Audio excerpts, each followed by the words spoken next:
walked into a room one night. I thought I was going to get killed, very scared, and I took the risk. Could have been the end of my life. And how did you avoid getting shot? Well, listen, business is business, whether it's on the street or in the boardrooms. Out of my operation, we were bringing in $5, $8, $10 million a week. How do you launder all that? What did you figure out to get that clean? I have to say something. I was arrested 18 times. I had 2 federal racketeering cases. I went to trial 5 times. I had a huge bullseye on my back. The government, they're not very efficient. I don't understand the wokeism that occurred for the past 4 years in this country. The mob was involved in John F. Kennedy's assassination. Does that mean the government were in collaboration with the mob? Yes. You make a mistake, your best friend walks you into a room and you don't walk out again. The first night they put me in solitary, I felt like, what do I got to live for? But I failed them. And I saw a lot of things go down there when the lights went out with other guys. What do you see?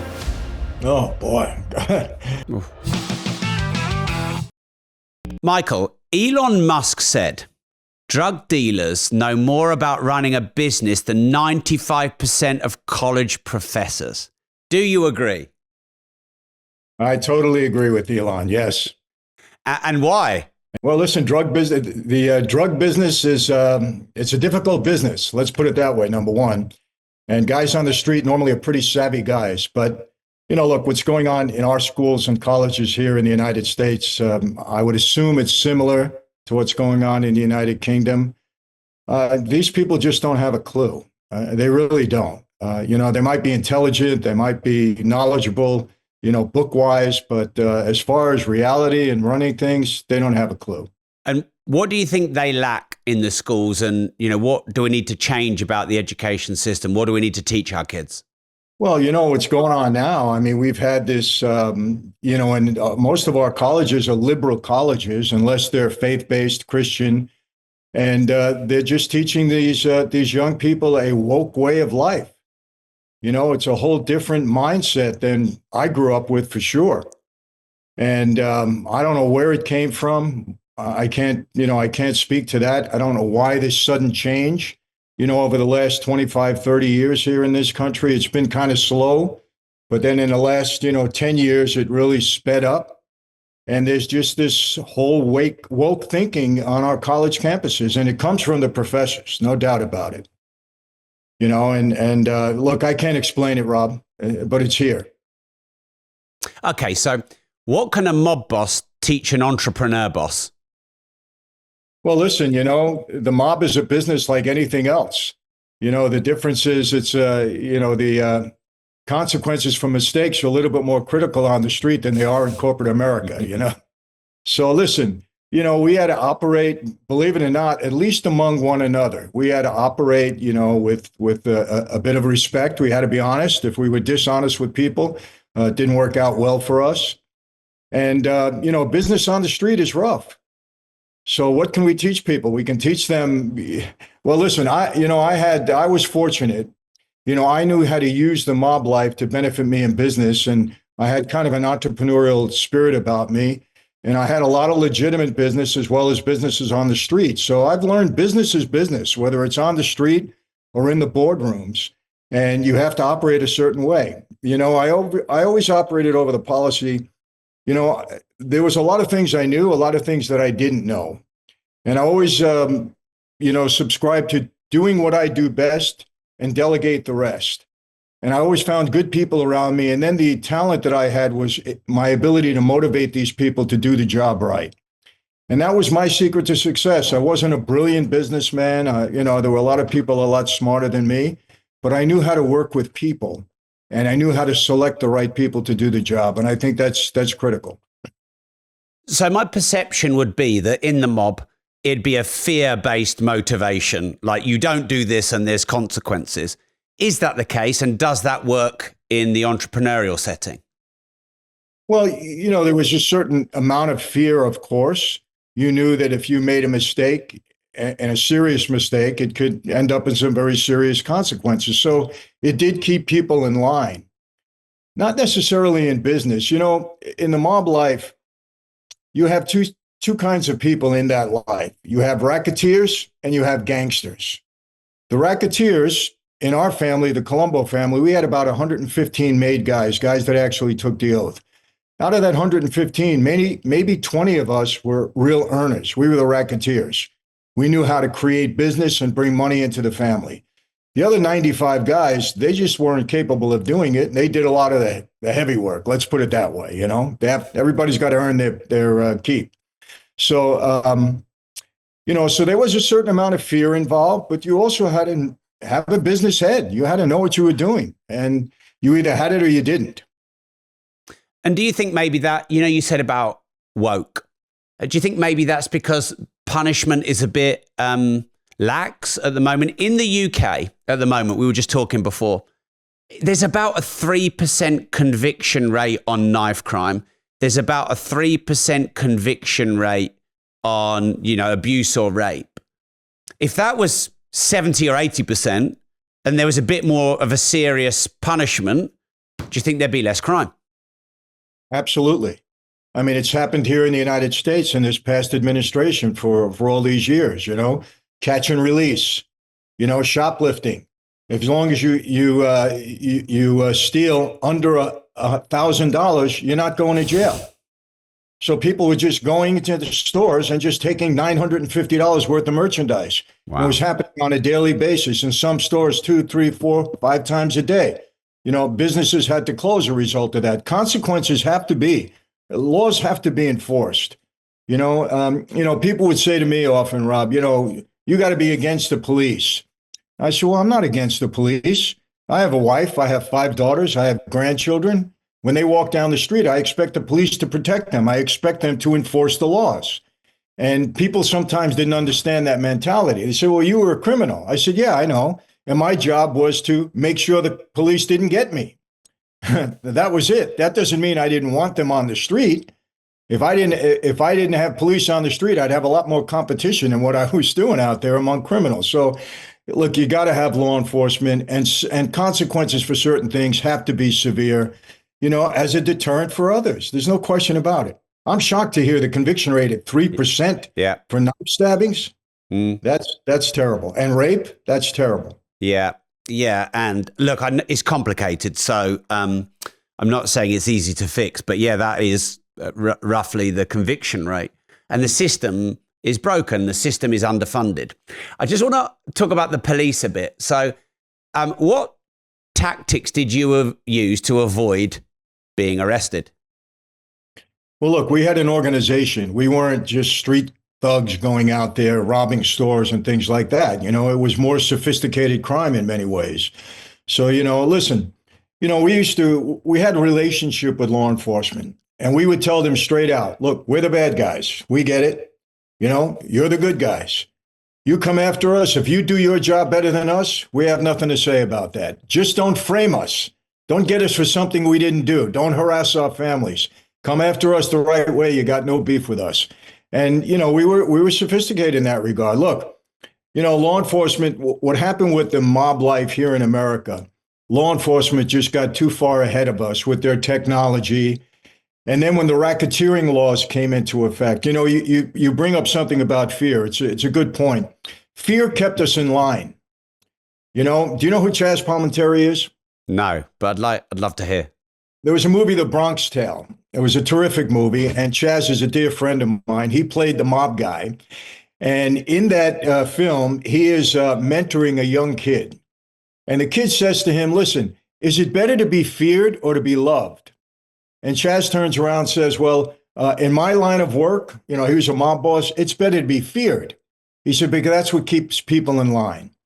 And so Chaz and I are friends. So I asked him, one day, I said, Chaz, you really believe it's better to be loved or feared? What do you believe? He said, no, it's better to be feared in your line of work, Michael. He's not a mob guy. He just played that role. I said, Chaz, you're wrong. He said, why do you say that? I said, look, fear kept us in line. There's no question about it to a certain extent. But what happened in the United States, when the RICO statute came into play in the mid-'80s, Rudy Giuliani, got to give him credit or blame for that, depending what side you're on. Those laws were so severe, the consequences were so severe that the fear of the street and the mob life was transferred to the fear of the government, because now they abolished parole. You know, you can get one count, you can go down for 20 years. You got to do 17 and a half. In many cases, they would give you 50 or 100 years, spending the rest of your life in prison. So now they say, listen, cooperate with us. We'll put you in the witness protection program. We'll reduce your sentence. We'll give you some money. So the fear of the street was transferred to the fear of the government, and a lot of guys became informants, and that was the downfall of the life here in America. So I said, Chaz, when you fear somebody and that fear is transferred, that's one thing. When you love somebody, you're not going to hurt that person. So love is more important. So, I thought that was interesting for your viewers, but it's true. That's what happened here with the mob life in the United States. The racketeering laws just transferred the fear, and the life was in serious trouble. It still is. So did you choose a life of crime, or did crime choose you? Well, I have to say, I take responsibility. I chose a life of crime, but I chose it not because I wanted to be in the life of crime. I chose it to help my father, who was given a 50-year prison sentence. That was, my father was framed. He wasn't guilty of the crime that he committed. And my dad did 40 years in prison on that 50. He was in and out 5 times on parole, but he did a total of 40 years. And I got into the life strictly to help my dad. So, but it was my choice. Nobody pushed me into the life. So I saw it as a way to help my father. And was there a specific moment or something that happened that made you know you had to get out? Yeah. Again, I became a major target of law enforcement, Rob. I was arrested 18 times. I was indicted 7 times. I had 2 federal racketeering cases, 1 state racketeering case. I went to trial 5 times. I had a huge bullseye on my back. They were never going to let me go. And so, fortunately, when I went to trial, in every case, I was either acquitted or dismissed. So I never got convicted in trial. And then I met a young girl, and I fell in love with her. And that life is very destructive to families. I don't know any family of any member of the life that hasn't been destroyed. So when I met this girl, I said, am I going to continue in this life and destroy her life too? So I had to make a decision whether to get out or not, and I decided to leave. And it wasn't easy. I used to say, hey, goodbye. I had a lot of challenges ahead of me for a number of years, but fortunately it worked out. So I want to ask about how you actually got out, because I figured it wasn't just a goodbye, nice to see you. But how did you deal with the stress? You must have been so stressed and anxious every time you're on trial, the fear every day of getting caught. How did you deal with that? Did you feel that, or did you just not feel that? Or did you like it? Rob, I can only describe, no, I didn't like it because, I not only had to deal with the challenges of the street life, but I was constantly under surveillance, constantly under the eye of law enforcement, worried who's going to be the guy you're speaking to. Is he an informant? Is the room bugged? Is the telephone tapped? All of that. So you get to deal with it. But I'll give you an example. About a year and a half ago, I had this little condition where you start to lose your beard a little bit. It's temporary, I don't know. So I went to the doctor and he said, that's normally caused by stress. Do you have a lot of stress? And this is my life now. My life now is okay, right? And I said, hey, doc, I don't know if I've lived a certain way my whole life. I don't know if it's stress, if it's not stress. I have no idea. So I don't know. I mean, I just dealt with everything, But I suppose, inwardly, it was stressful. I just didn't recognize the stress. And how did you work your way out then? I think you said it took many years. Once you decided, right, I need to get out of this, how did you unwind everything? Well, the bottom line, after I was acquitted in another big racketeering case, Rudy Giuliani had indicted me, and I was found not guilty in that case also, a several-month trial in federal court. I meet this young girl, and they're going to come after me again on another case. They indicted me on I don't know if you know the background, but I had devised a scheme along with another gentleman to defraud the government out of tax on every gallon of gasoline. It was a big scam that I ran for about 7 or 8 years. I had the Russian mob involved with me. So they finally indict me on that case because my partner became an informant, right? And so I had beat the government so many times. They wanted a conviction on me. So I told my lawyer, I'm going to take a plea. I'll negotiate my time down as much as I can. I'll pay back some money. I'll go off to do my prison time. I'm going to move out to California, away from New York. I'll marry this girl. When I get out of prison, I'll have parole and probation. You're not allowed to associate with anybody. It's a violation. So I can use that as an excuse not to meet with anybody. Maybe they'll forget about me after, 10 or 12 years. That was my plan. Didn't work out that way because became very, very high profile when I walked away from the Life. I mean, Life magazine wrote a story. All the media covered it. And so I had a lot of trouble from that point on, both from the street and from law enforcement, because they came into the prison. I took a 10-year prison sentence. They came into the prison and said, we have word all over the street from our informants, you're a dead man. They're coming after you. Cooperate with us. We'll put you in a program. I resisted that. I didn't want to do that. I wasn't looking to hurt anybody. So they gave me a hard time. It was just a rough couple of years, Rob, without going into all of it. But somehow I managed to get through it. And, Wow. the bottom line is I never put anybody in prison. I didn't, I didn't talk about guys and get them indicted. So that was a big factor finally in me winning my release, so to speak. And how did you avoid all the people coming after you? Well, one of the horrors of that life, you make a mistake, your best friend walks you into a room and you don't walk out again. And obviously in my 20 years on the street, I've seen, situations like that. So I said, hey, I move out to California, 3,000 miles away from the Manhattan and where I lived.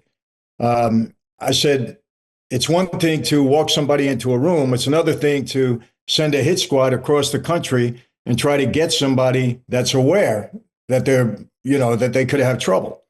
So I moved out to California. I changed my whole lifestyle. What do I mean?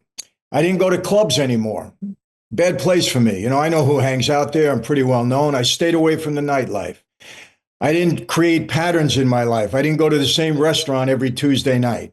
I didn't walk my dog every morning at 7 a.m. because I knew, how these guys operate. I was one of them.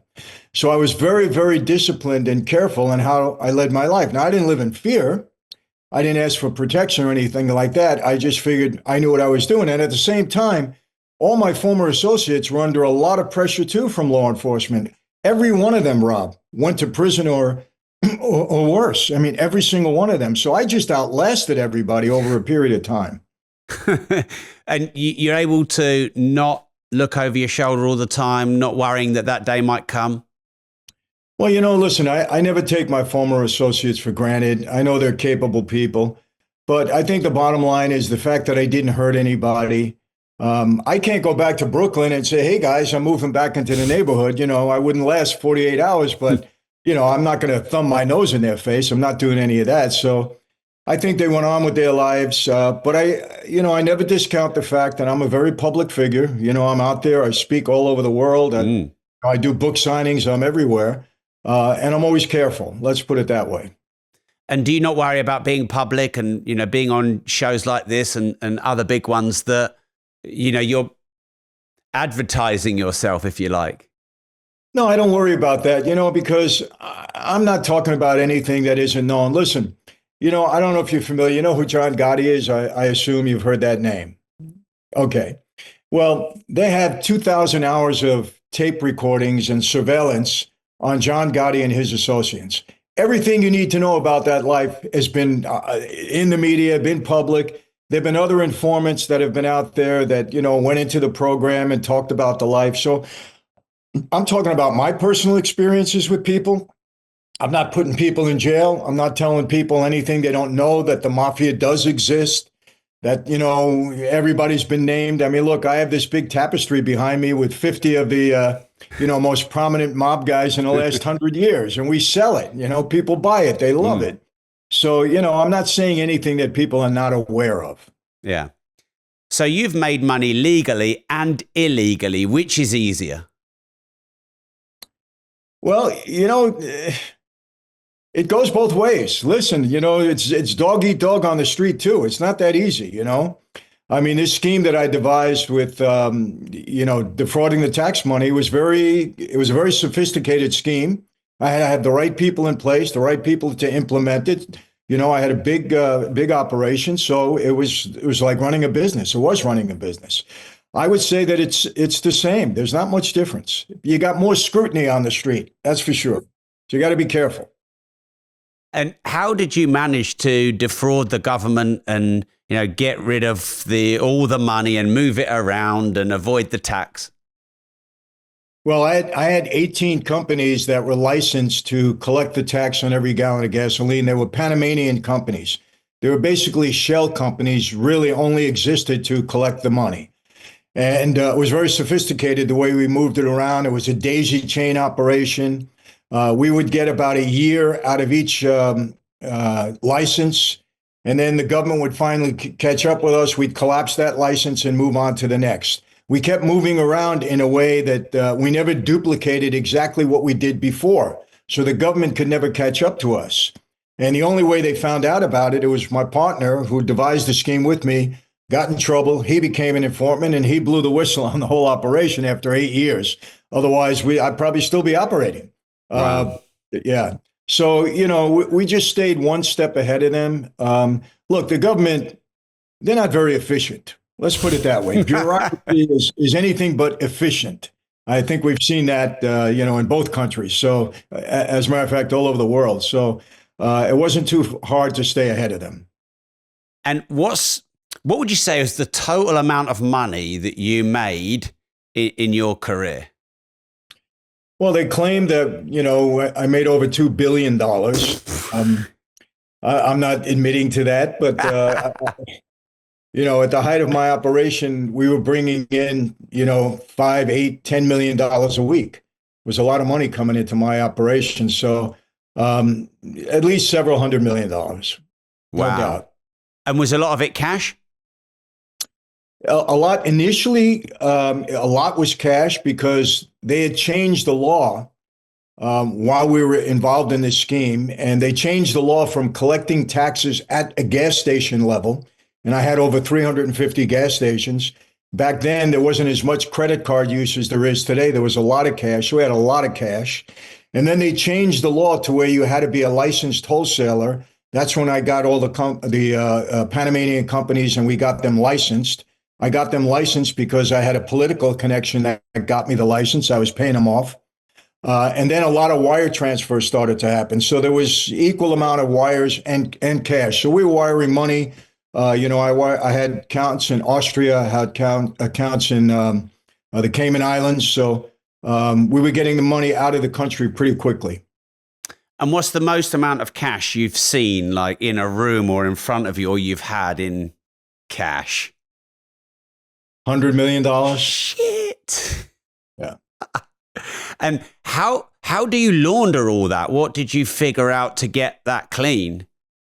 Well, the best way, for us was I got the money out of this country, and we would set it up in a bank and then the bank would lend us back our own money. We had our money in accounts and that was the collateral.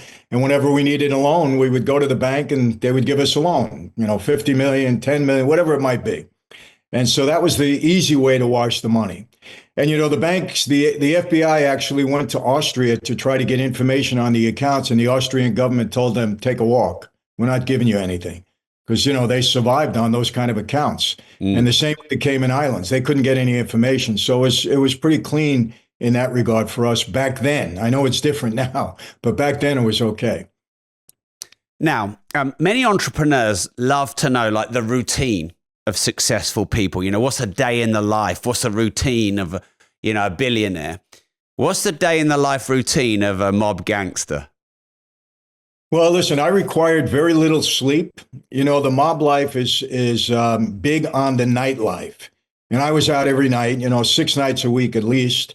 And I would be out till 1, 2 in the morning. I'd come home. I'd sleep 3 hours, 4 hours. I'm up at 6. Wow. Have breakfast, and I'm out. So, this might sound funny, but I've never, during my experience like that, I've never seen guys who sleep late be successful.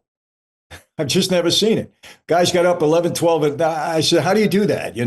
So I was always an early riser. I was very aggressive. I was always on top of my business. So it was just diligence, and commitment and determination and wanting to succeed. I couldn't exist if when I was a kid, I got indicted right away. When I was broke, my dad goes to prison. I'm 20 years old. Law enforcement was on me. They indicted me. I was flat broke. I went to trial 3 times before I was 22 years old. I had to pay my lawyers. I had no money. I couldn't even sleep at night knowing I didn't have money in my pocket. I couldn't do anything. It was the worst feeling in the world. So I guess that was innate in me. It's who I was. So I couldn't take, if I had to work 24 hours a day, I'm working 24 hours a day. So, and I just, I'm not the same now. I mean, I'm still entrepreneurial, but fortunately I can relax a little bit. I mean, I'm going to be 74 years old this year, so I don't have to do what I did before. But it was just the drive and determination that, it's business, whether it be on the street or legitimate. And now you've legalized your business affairs. Do you sleep more? Has your routine changed? Because no. Well, let's put it this way. I don't go out at night. I'm with my wife all the time. So we go to bed a little bit earlier. But I'm up at 5 o'clock, 6 in the morning, latest. I have my routine every morning. I get up early, I have a cup of coffee, and I do a little Bible study for myself. And then I do all my emails and I read all the press and the media that I enjoy reading in the morning. So I spend about 2 hours doing that every morning, and then I'm up and my day starts. This is 8 in the morning is a normal. I'm on a podcast, I'm doing something, and then I go out and do my business. So considering the amount of stress you must have in your life, because people say that stress is the great ager. You do not look 74 and you've lived like a really stressful life. What's the secret? I do try to take care of myself physically. I'm in fairly good shape. I live in a household where I have fitness trainers and nutritionists. All the women, my daughters, my wife, they're all into nutrition and everything else. So I don't have a chance of not being fit in that regard. But, I have some good genes. I have to tell you this. My father died at 103. Wow. And he was in for 103. I believe, Rob, if it wasn't for COVID, I think he might still be alive. He got, in 2020, I think he was one of the first that passed from COVID. He led a healthy lifestyle too. So it's just, a little bit of luck with your genes and just doing it physically and maintaining a healthy lifestyle. And your wife, is it the same person that you met that got you out of the mob? Yeah, we'll be married 40 years this year. Yes. Oh, wow. Yes. Okay, what's the secret to being married 40 years? I just went to my mum and dad's 50th anniversary yesterday. What's the secret? Well, the secret at 50 years, but, listen, marriage is, there are ups and downs and there are challenges. There's no question about it. There is no the perfect marriage is the one that doesn't fall apart for whatever reason. But, look, we have a foundation in the Lord. We're both Christians in that regard. And, I think that's helped dramatically, especially with my wife when, I was away for 8 years. I had contracts on my life. I had the government coming after me. She was alone for 8 years, but she was totally committed to me and me to her. And we got through all of these challenges, and it's been difficult. Don't get me wrong. I mean, when I met my wife, she was 19. I married her. She was 21. I go away for 8 years. I left a young girl. I came home to a woman, and there was an adjustment period in that regard. And then my life was very hectic for years after that. She had to go through it. Once or twice we had to move when we were told people are out there to looking to hurt me. So, I mean, she had to live through all of that. And then we had to raise our children through that. So it was difficult, but, it got easier as life went on and things settled down for me. Films like The Godfather, is that what mafia mob life is really like? To a degree. I mean, that was a fictional story, but I think the characters were portrayed very well. The general lifestyle was portrayed very well. This is the most realistic mob movie. I mentioned The Bronx Tale, one of them also, but HBO produced a movie called Gotti, in 1996 with Armand Asante and Anthony Quinn. Brilliantly done, very, very realistic, because the script was written based upon the surveillance tapes of John Gotti. And so it was very accurate and it was brilliantly done. So if you ever want to see a real portrayal of the life, go to that. You can get it on YouTube. Go and watch it. Is there anything you miss about the old gangster life? Yes, absolutely. I miss the camaraderie among the guys. We had good times together. I miss that brotherhood that we shared. I had a pretty tight crew, and we had a lot of good times together. And I lived pretty well. Listen, I had my own jet plane. I had a helicopter. I had houses in 3 parts of the country. I had, I lived a good life during that time, even with all the pressure that was on me. So. But I miss mostly the guys. I had some strong friendships, and even with their families, and so you miss that. And if you knew you couldn't get caught and they'd let you back in, would you go back? Never. Why No. not? Because the life is a dead end street. It's listen. I have a lot of regrets for things that I did during my time in that life. I'm going to be perfectly honest with your viewers. A lot of guys that It's a violent life at times. We had 3 wars in our family during my lifetime. A lot of friends of mine were killed. Look, I was involved in things myself that I regret, and it's a bad life. It's an evil lifestyle. The reason I call it evil, again, I'm not calling the guys evil. I was one of them, but their families are destroyed, and you don't want to see that in any walk of life. And I do a lot of ministry where I visit young gangbangers and I go into juvenile halls and prisons, and I do my best to dissuade them from that life. And I tell them it's a dead end street. You're going down. You're going to destroy your family if you ever have a family, and you got to stay away from it. You can't beat law enforcement in this country. It's crazy. They got it upside down. They went after the mob. And quite honestly, I'm going to defend the mob in this regard.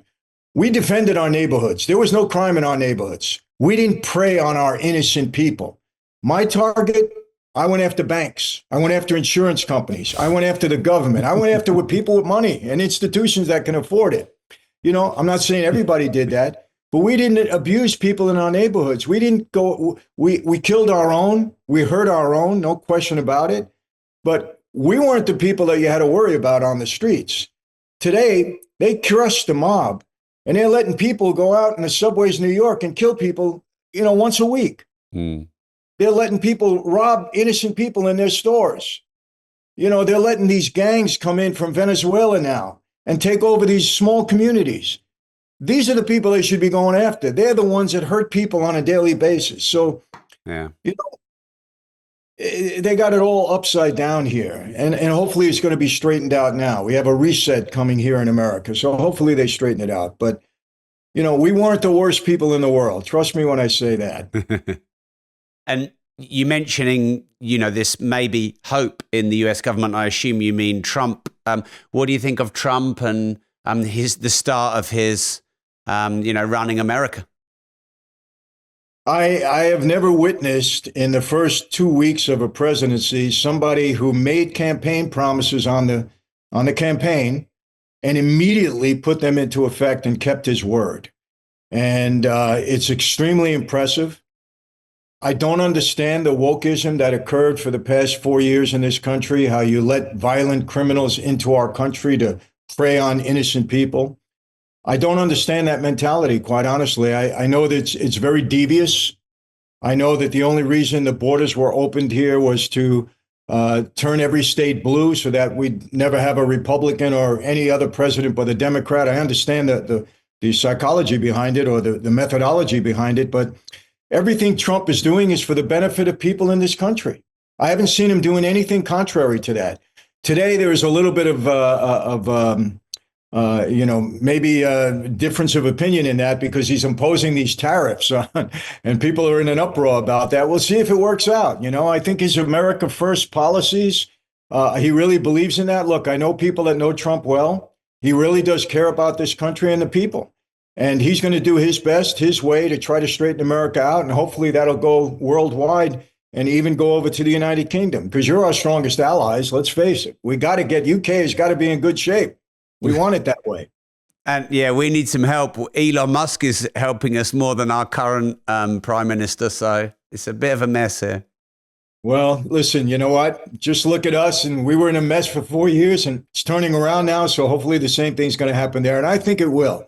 I think, you know what? What happened here? The people had enough.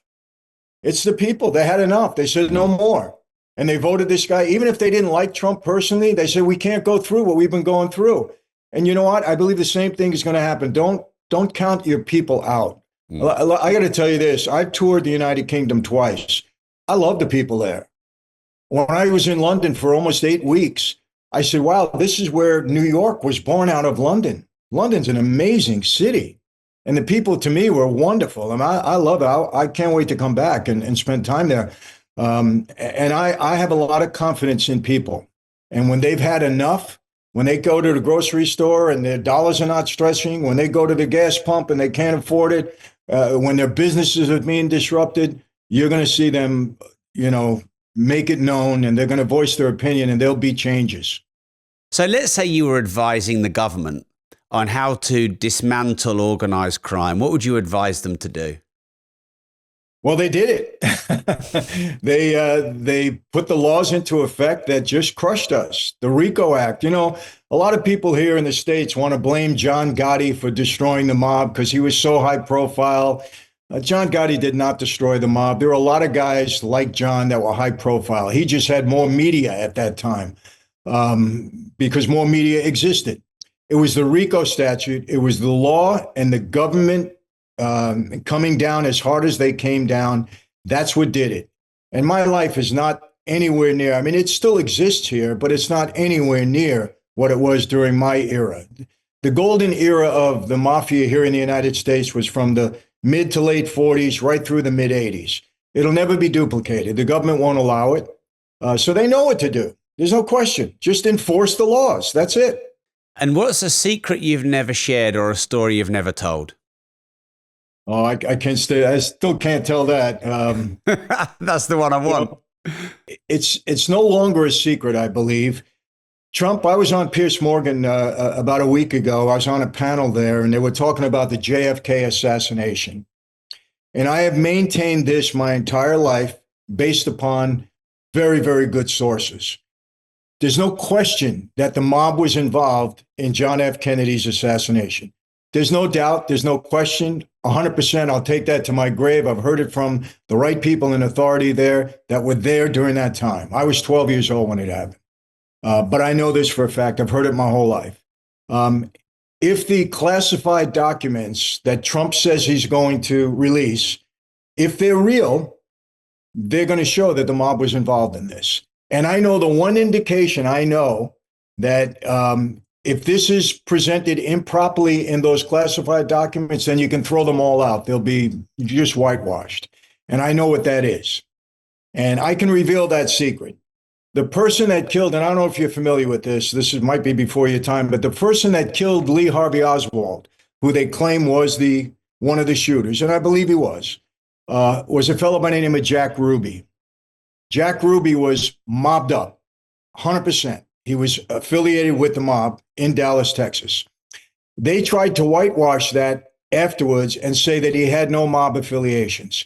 If the classified documents come out and say that he had no mob affiliations, throw the whole thing in the garbage. Then it's one big lie that they're covering up. But I believe that it's going to reveal the truth, and it's going to finally come out that the CIA or the government forces aligned themselves with the mob, and that's how Kennedy's whole assassination took place. Wow. So does that mean the government were in collaboration with the mob to do it? Yes. Wow. Yes. Now, I can't tell you this. I don't know the real reasons behind why the government would take to assassinate. There's theories out there, and I would have to ascribe to one of those theories just like anybody else. Only there's certain people that know the truth. I don't know that. Why was the government motivated to do that? What I do know, like they did several times in the past during World War II, during the whole Cuba uprising, and during some other issues here in the United States, The CIA came to the mob for our assistance, and we worked with them. And they absolutely did that with John F. Kennedy, no doubt. Wow. So we do a disruptors round, Michael. And the first question is, what's the biggest risk you've ever taken? Gosh, the biggest risk I've ever taken, I believe, was going to trial in the Rudy Giuliani case, number one. Well, actually, there's two. That was a big risk. I might have pled out and because if I was convicted, he told me he was going to give me 100 years. That's what Rudy said to me in the courtroom the day of my arraignment. I rolled the dice. I went to trial. By the grace of God, I was acquitted. I wouldn't be here talking to you today.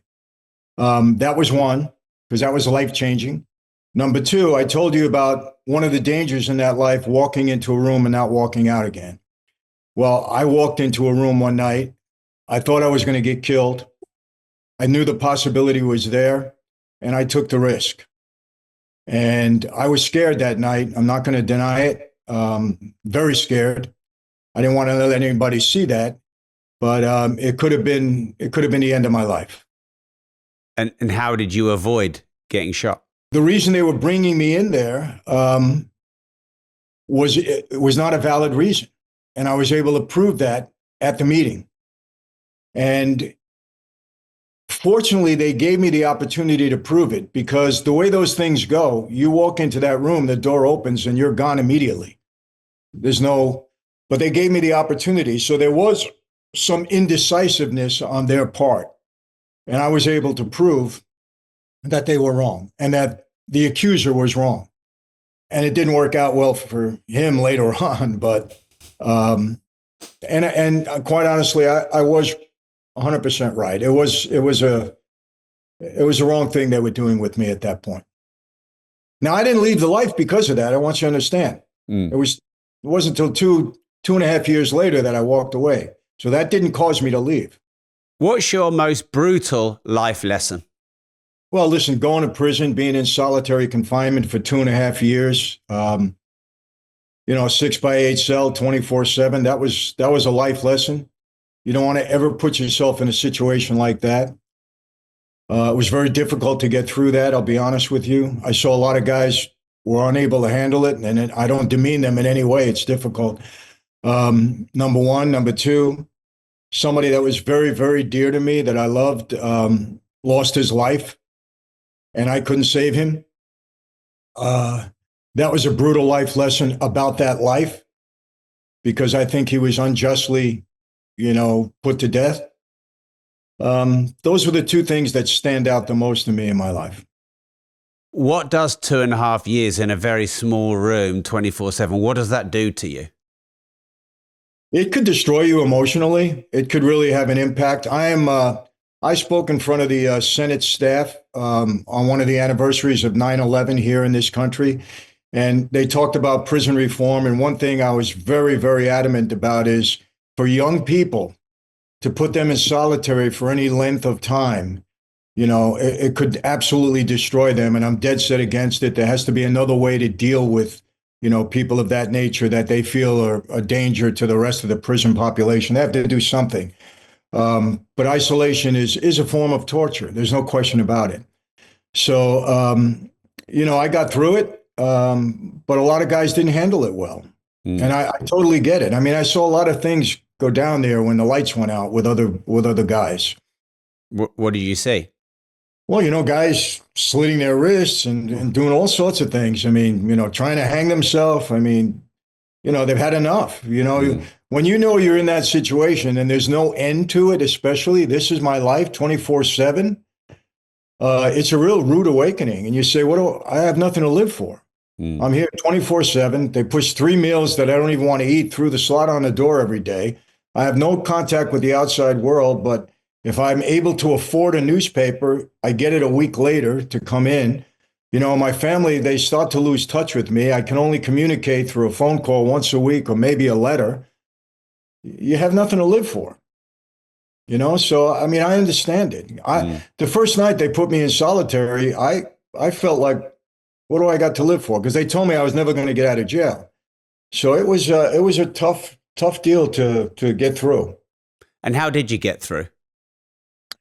For me, it was a faith issue. I mean, I was I discovered my faith, so to speak, during that time. I was into my Bible. I was, I read books constantly. My wife sent me in over 400 books during that period of time.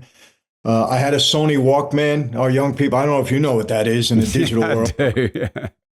Yeah, so I would listen and communicate. My communication with the outside world was like that. I was fortunate that I was able to get visits, so I got through it, and I was Mm, determined to get home to my wife and kids. So it was determination, and just blessed that I had the makeup to get through it. mm. What's the most disruptive thing anyone's ever said or done to you? Oh boy, uh, most disruptive thing anyone's ever done to me. Wow, I think it had to be when I found out, that person was going to be killed. Yeah, that was heartbreaking. You mean your best friend? Yeah, Yeah. it was heartbreaking. Now I, So I have to say something. It's He definitely violated the rules of our life. There's no question. Seriously, um, but it was very difficult. I thought it could have went a different way, and I tried, but I lost. so you got informed before it was going to happen. It was in the air that it was going to happen, and I tried to do some things to make sure it wouldn't happen, but I failed. Mm. What would you say is your biggest failure or regret? I was married once before, a short time, and I had three children within 3 years. And my wife and I then divorced. I remarried, went to jail, and I failed in raising my other three children. I was taken away from them. I couldn't put the time into them. When I got home, it was kind of self preservation for a while, to get my life straightened out. And so we just drifted apart. Now, my son, I had two girls and a boy. My son, we reunited. I was able to patch that up, but it was very difficult with my daughters, even until today. And we're not enemies. We speak, but I failed them. And I have to take full responsibility for that. And it's a major failure. I have grandchildren with them. I don't see them as often as I'd like to. And that's heavy on my heart. And I think about it every day. And that was an absolute failure on my part. It's up to fathers to do whatever it is they have to do. And I didn't do enough. Michael, this show is called Disruptors. It's been a real pleasure and privilege to have you on. So thank you. What does this word disruptive mean to you? There's a break in the action. Something is going wrong. And you got to fix it. Amen. So where can we follow you? Have you got anything at the moment that, maybe a book or an event that we could maybe check out?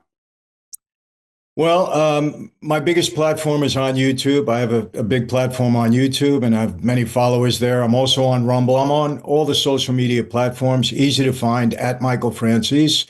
I have a wine company that will fairly soon be coming over to the United Kingdom. We're working with a distributor right now to have our wine distributed there. It's Franzese Wine. I can show you a bottle right here. We're going to be a global brand. We're doing quite well, our third year in business. I'm also in the pizza business. We have a company called Slices. But basically, my last book I've written was a book called Mafia Democracy. And I really, in that book, show how our government worked just like the mob. It's all about power. It was all about control. And the book is not a fluff piece. I did a lot of research. This was my life. I worked with a lot of politicians. I'm able to identify things. So the book has become very popular, especially now. But really, that's it. I mean, I'm out there quite a bit. You understand this, Rob. My middle name now is Content. My team, all they tell me, content, content, content. I'm constantly in front of the camera, something I thought I'd never be doing in my life, but at least not willingly. But here I am. So I've been very fortunate. Things have been moving in the right direction. Well, I've really enjoyed this. I really appreciate how open you are. It's been a bit different for us, but I think that's been great about it. And please let me know when you're in the UK. Maybe we could do a live one. I definitely will, Rob. And I want to thank you. You've been a real gentleman. I know it's been difficult for us to get together. And I just want all your viewers to know how cordial and gentlemanly you were. And I really appreciate that. And, we're going to follow you now. Also, I think we are following you already. So appreciate it. And I'll make it a point. When I do get there, I'll look you up and I'll bring a glass of wine and we'll sit down and enjoy it. Yeah, I really appreciate this. Thank you, Michael. All right. Take care now. Bye-bye. Now, I've been on a mission for 17 years to help as many people on this planet get better financial knowledge. If, like me, you'd like to make, manage, and multiply more money, I recommend that you join my digital financial freedom platform. It's really easy to join. You just type in rob.team. There you're going to learn my 4 M's of making, managing, maintaining and multiplying more money. And the even better news is there's no risk to you because it costs less than 20 pence a day to join. You can cancel anytime. Join right now. I'll also give you my 12-week Money Mastermind University completely for free. It exposes the banking system and teaches you how to play them at their own game. If you join rob.team right now, you get that completely for free. Just type in rob.team. I'll see you inside with the 10,000 other members in rob.team.